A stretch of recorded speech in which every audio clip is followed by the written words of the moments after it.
Hi అండి, అందరికీ నమస్కారం. Welcome to my YouTube channel. ఈ వీడియోలో 60 ఏళ్ళు దాటిన వారికి కేంద్రం నుంచి గుడ్ న్యూస్ అండి. సో, ఆ వివరాలు ఏంటో ఈ వీడియోలో తెలుసుకుందాం. వీడియో అంతా ఎక్కడ గాని స్కిప్ చేయకుండా ఎండ్ వరకు అయితే చూసేయండి. వీడియో నచ్చినట్టయితే ఒక లైక్ చేయండి. ఇంకా సబ్స్క్రైబ్ అవ్వనట్టయితే మన ఛానల్ వెంటనే సబ్స్క్రైబ్ చేసుకుందాం. నేను చేసే లేటెస్ట్ అప్డేట్ న్యూస్ ప్రతి ఒక్కటి కూడా ముందుగా మీకు రీచ్ అవుతాయి. ఇక వివరాల్లోకి వచ్చినట్లయితే దేశంలోని రైతులకు సామాజిక భద్రత కల్పించేందుకు ప్రభుత్వం అనేక పథకాలను అయితే తీసుకొని వస్తుందండి. ఈ పథకాల కింద రైతులకు ఆర్థిక ప్రయోజనాలు అందజేస్తారు. అందులో మొదటిది ప్రధానమంత్రి కిసాన్ సమ్మాన్ యోజన.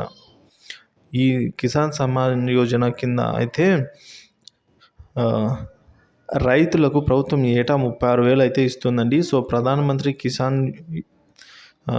యోజన కింద వృద్ధ రైతులకు ప్రభుత్వం ప్రతి నెల 3,000 రూపాయల పింఛన్ అయితే అందజేస్తుంది. సో, అయితే ఇందుకోసం రైతులు ప్రతి నెల కొంత రూపాయలను ప్రభుత్వం పథకంలో అయితే జమ చేయాల్సి అయితే ఉంటుంది. సో, 18 ఏళ్ళు పైబడిన యువత మరియు 40 ఏళ్ళు పైబడిన రైతులు ఈ పథకంలో అయితే అర్హులన్నీ ప్రయోజనాలు అయితే పొందవచ్చు. సో, అదేవిధంగా పీఎం కిసాన్ సమ్మాన్ యోజన నిబంధనల ప్రకారం రైతులు ప్రతి నెల 55 రూపాయల నుంచి 200 రూపాయల వరకు పెన్షన్ ఫండ్లో జమ చేయాలండి. రైతు వయసు 60 ఏళ్ళు దాటితే ప్రతి నెల 3,000 రూపాయల పెన్షన్ రూపంలో అయితే ఇస్తారు.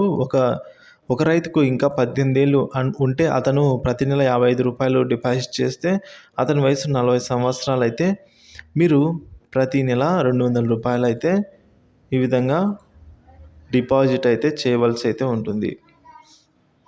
సో, మీరు కిసాన్ సమ్మాన్ యోజన పథకాన్ని పొందాలనుకుంటే మీరు వీలైనంత త్వరగా ఈ పథకం కోసం నమోదు చేసుకోవాల్సింది ఉంటుందండి. సో, మీరు పీఎం కిసాన్ సమ్మాన్ యోజన కోసం ఆన్లైన్ లేదా ఆఫ్లైన్లో రెండు మార్గాల్లో కూడా చేసుకోవచ్చు. సో, మీరు ఆన్లైన్లో రిజిస్టర్ చేసుకోవాలంటే మీ సమీపంలోని మీ సేవా కేంద్రం లేదా ఈ సేవా కేంద్రంలో అయితే వెళ్ళి అక్కడ మీ అప్లికేషన్స్ అయితే సబ్మిట్ చేయవలసి అయితే ఉంటుందండి.